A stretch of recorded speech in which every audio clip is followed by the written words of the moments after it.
जय Hind, welcome to the त्रिशूल defence academy. A very good morning students और a good evening. आज हम लेके आए हैं कुछ 10 इम्पॉर्टेंट क्वेश्चंस फिजिक्स के जो बहुत ही ज़्यादा इम्पॉर्टेंट है आपके इस एयरफोर्स एक्स रैली एग्ज़ाम के लिए। ठीक जैसे पहला क्वेश्चन है हमारा, फर्स्ट क्वेश्चन सुनिएगा।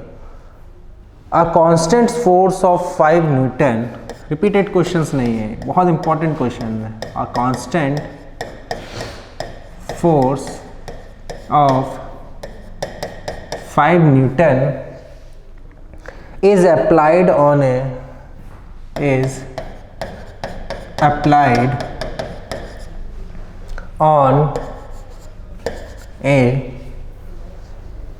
block of mass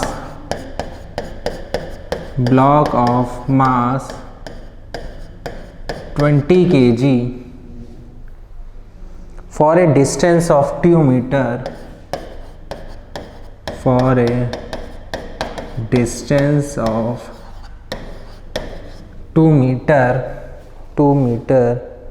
the kinetic energy acquired by the block. Find the kinetic energy acquired by block. Question समझिए क्या बोल रहा है। एक कांस्टेंट फोर्स लग रही है एक ब्लॉक में, ठीक है, बना लेते हैं ऐसे। ये रहा ब्लॉक, ये रही वो कांस्टेंट फोर्स। कितनी लग रही है? 5 न्यूटन। कितने मास से है? इस ब्लॉक का मास क्या है? ये मास द्रव्यमान दिया है 20 kg। और जब इस ब्लॉक पे फोर्स लग रही है, बल लग रहा है, तो कितना डिस्टेंस डिस्प्लेस कर रही है? मान लिया ये डिस्टेंस 2 मीटर है ना, एस विस्थापन। तो आपसे बोल रहा है काइनेटिक एनर्जी क्या होगी, आपसे बोल रहा है काइनेटिक एनर्जी क्या होगी। तो जरा इधर देखिए, काइनेटिक एनर्जी का फॉर्मूला होता है 12mv²। तो m तो दिया है, v नहीं दिया है, तो v कैसे निकलेगा? अब सबसे बड़ी बात तो ये हो गई। दूसरी चीज, v निकालना है हमें,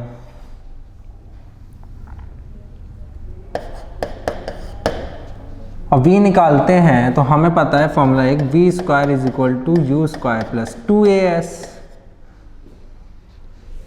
है ना। अगर हम v निकालते हैं तो a नहीं है हमारे पास, तो a कैसे निकालें हम? a निकालना पड़ेगा हमें। a निकालने के लिए फोर्स का फॉर्मूला लगेगा मास इनटू एक्सीलरेशन, क्योंकि हमें फोर्स दिया है और मास दिया है। रख देते हैं 5 = 20 इंटू a, तो a = 5/20 यानी 1/4 मीटर/सेकेंड²। a 1/4 मीटर/सेकेंड²। तो a अब आ गया कितना? 1/4 मीटर/सेकेंड², यानी पॉइंट में निकालते 0.25 मिल गया। हमने कहा अब v आ जाएगा। रेस्ट पे था वो ब्लॉक, मोशन में आ गया, यानी उसकी इनिशियल वेलोसिटी क्या थी? 0। इनिशियल वेलोसिटी क्या थी? यहाँ 0 थी, क्योंकि रेस्ट पे था पहले। तो 2as बचा, है ना। 2a 1/4 s2 2 2 वेलोसिटी कितनी आई? 1।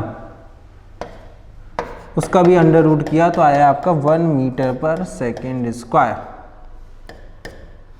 1 मीटर/सेकेंड²। अब रख दो यहाँ पे एनर्जी में कितना आएगा? काइनेटिक एनर्जी = ½ 20 1 का स्क्वायर 10, यानी काइनेटिक एनर्जी कितना आई आपकी? 10 जूल। कितनी आई? 10 जूल। ये था बेटा, ये क्वेश्चन आया था, बस वैल्यू बदल गई थी। ठीक, इस क्वेश्चन पे बहुत ध्यान दीजिएगा, बहुत ही मोस्ट इंपॉर्टेंट क्वेश्चन है ये। ठीक, आगे बढ़े नेक्स्ट क्वेश्चन पे, चलिए। Second, what is the dimension of momentum?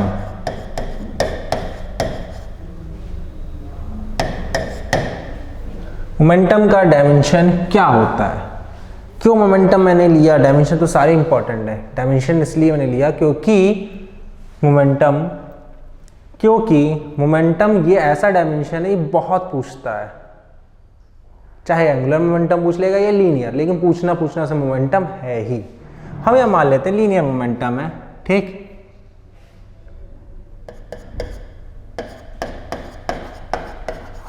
Linear momentum यानी P, फॉर्मूला क्या होता है? m into we.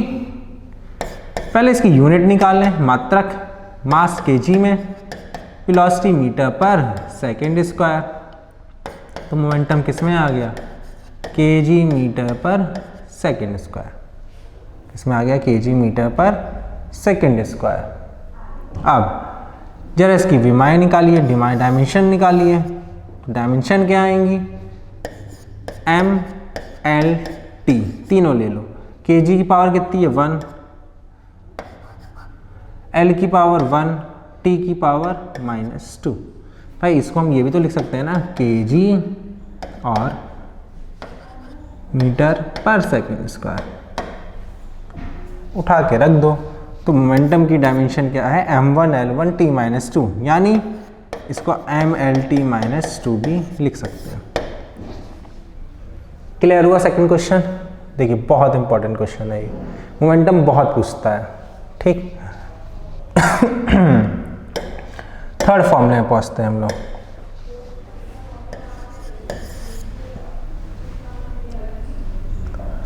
Third question है आपका ऑप्टिक्स से लेते हैं, है ना।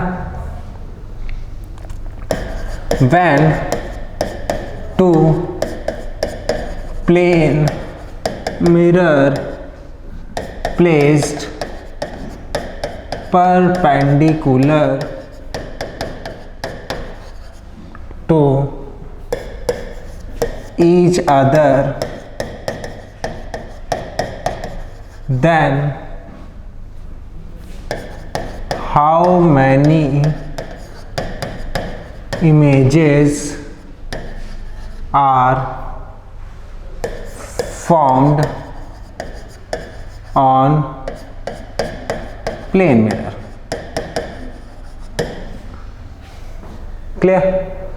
क्वेश्चन क्या है कि प्लेन मिरर है, समतल दर्पण है, तो अगर उस पर अभिलंब परपेंडिकुलर पड़ता है आपका, तो उसमें कितनी इमेजेस बनती हैं? तो इसका शॉर्टकट फॉर्मूला होता है n = 360 डिग्री बाय थीटा। और परपेंडिकुलर आपसे बोल रहा है तो यानी एंगल, कोण कितना होगा? 90 डिग्री। कितना होगा? 90 डिग्री। रख दो n = 360 degree by 90 degree. 0 cancel, 9 4 जा, तो नंबर ऑफ इमेजेस कितनी बनेंगी? 4। बहुत इंपॉर्टेंट क्वेश्चन है बेटा, ये हमेशा पूछता है, हमेशा ये पूछेगा, ठीक। एक ये पूछेगा और दूसरा जो पूछेगा वो ये है।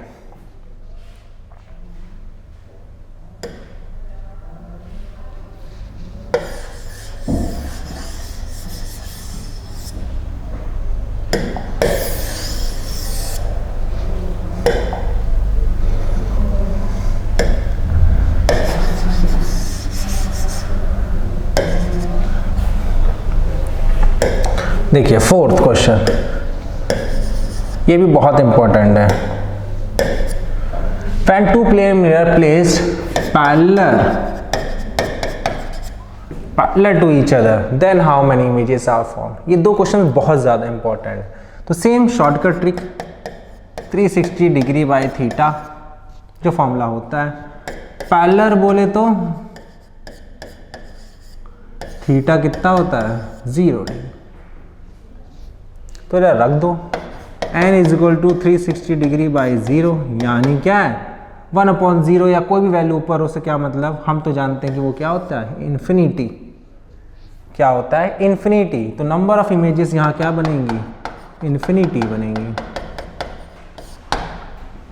क्लियर? 4 क्वेश्चंस बेटा बहुत इंपॉर्टेंट थे।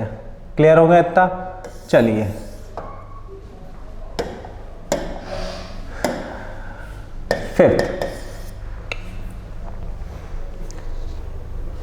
फिफ्थ क्वेश्चन हम उठाते हैं, आपका हीट से उठा लेते हैं। चलो क्वेश्चन ये आता है हमारा,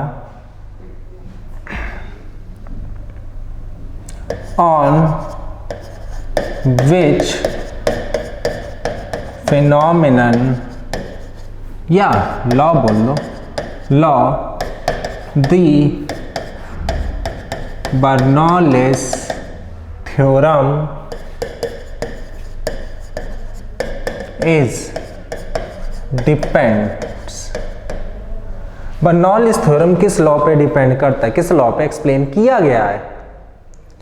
तो उस लॉ का नाम क्या है, law of conservation of energy. Law of conservation of energy. Clear? बहुत इंपॉर्टेंट क्वेश्चन है ये, हमेशा पूछता है बर्नौलिस थ्योरम किस लॉ पे डिपेंड करता है, तो law of conservation of energy पे डिपेंड करता है। क्लियर?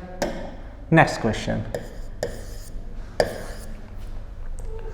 आपसे बोला जाए the distance between two planets are 4 times of it, then what is the force exerted on it? बहुत इंपॉर्टेंट क्वेश्चन है ये भी। बोल रहा है 2 प्लैनेट के बीच की, मान लेते हैं ए और बी, ये जो डिस्टेंस है वो 4 गुना है। कितना गुना है? 4 गुना। तो क्या इनके बीच में जो फोर्स लग रही है F, उस पर कोई इफेक्ट पड़ेगा इसका? तो फॉर्मूला होता है F इज बराबर G m/r²। तो इधर देखो 4 गुना है ना, F और डिस्टेंस का रिलेशन क्या है, इनवर्सली प्रोपोर्शन टू डिस्टेंस का स्क्वायर। तो देखते हैं 4 का स्क्वायर कितना आया, 1/16, यानी फोर्स क्या हो जाएगी, 16 टाइम लेस। क्या हो जाएगी, 16 टाइम लेस। इस तरह मतलब यहाँ अगर 2 दे दे तो 4 टाइम लेस, 5 दे दे 25 टाइम लेस। ये क्वेश्चन इस तरह बहुत पूछता है ग्रेविटेशन से। क्लियर? चलिए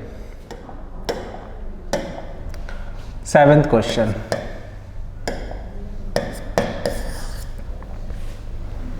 सेवन क्वेश्चन ये पूछता है आपसे कि what are the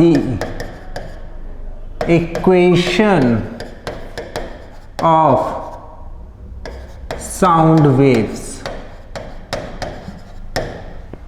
in the following options.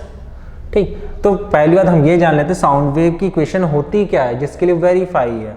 तो आप जानते हो y is the function of x और t, means y is defined for all values of x and t, for all values of x and t।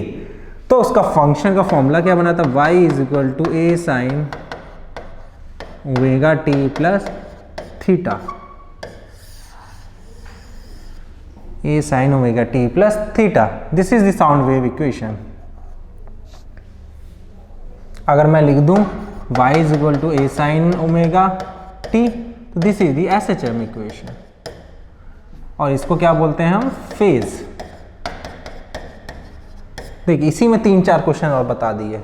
तो ये questions बहुत पूछता है एसएचएम में, ठीक, साउंड वेव्स में, ऑसिलेशंस में। This is the 7th। Come to the 8th।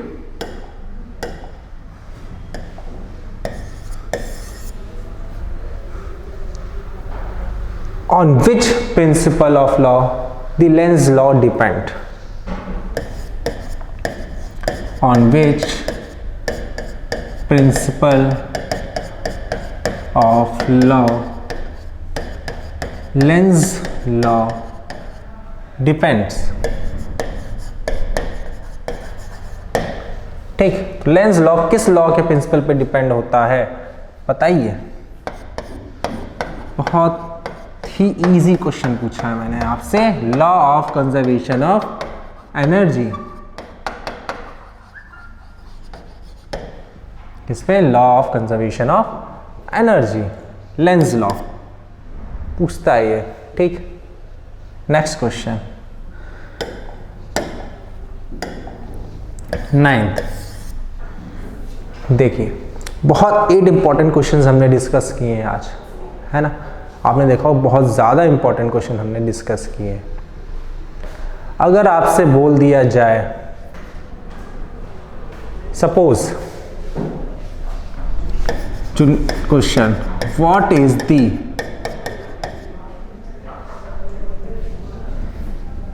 Value of 1 kilowatt hour? 1 kilowatt hour की वैल्यू कितनी होती है, ठीक।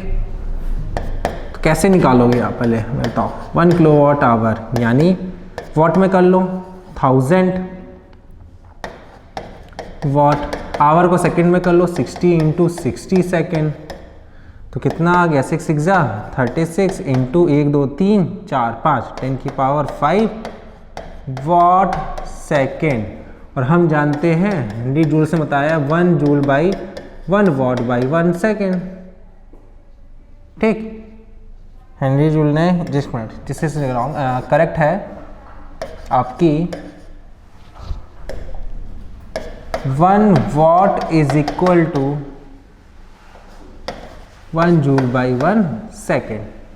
तो 1 जूल में कितना आया, 1 joule is equal to 1 watt into 1 second. तो now we can write watt second की प्लेस पे हम क्या रख सकते हैं, जूल रख देते हैं। कितना हो गया ये, 36 इंटू 10 की पावर 5 जूल, ठीक। अब इसे 10 से डिवाइड कर दीजिए, 10 से मल्टीप्लाई। तो 1 किलोवाट आवर में कितनी होगी, 3.6 इंटू 10 की पावर 6 जूल। कितनी होती है फिर, 3.6 इंटू 10 की power 6 joule. This is the 9th very important question. Last question क्या है आज हमारा, ठीक। ये पूछता है आपसे कि व्हाट इज दी, सुनना, एक आता है आपका इफेक्ट से, एक क्वेश्चन आएगा आपका इफेक्ट से। What is the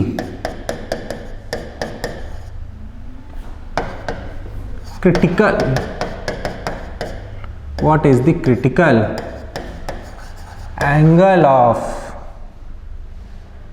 diamond? Critical angle क्या होता है डायमंड का, लिख दे रहा हूं, उसको याद कर लीजिएगा, 24 डिग्री।